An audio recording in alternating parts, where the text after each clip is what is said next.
So we are going to do the embellishments for doing the collage and the focal point afterwards. So for the moment, what you have to do is just print out the sheet that is in the materials, and then I use the size that was correct for my journal.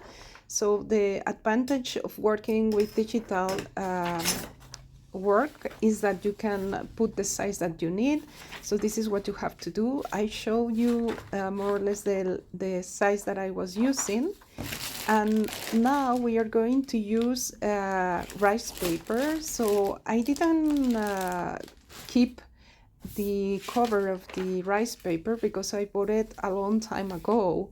But you have in the resources similar things that you can buy online.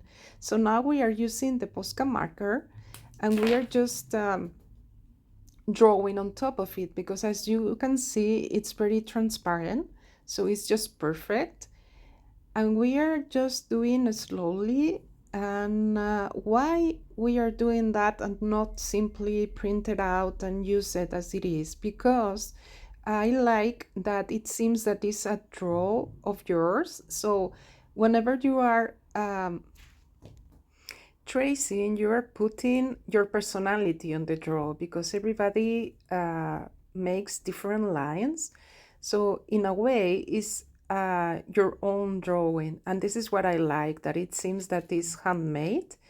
So if you are not confident making the lines directly with the marker, what you can do is just do it first with pencil, and then do it with the marker on top of it, as you wish.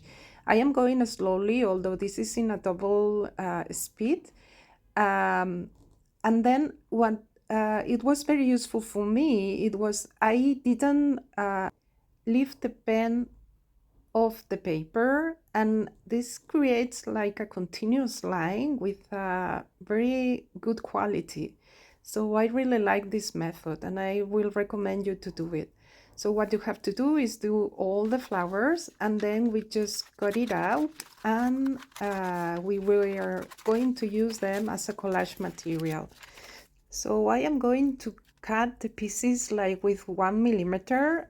In that way we respect the black line we have.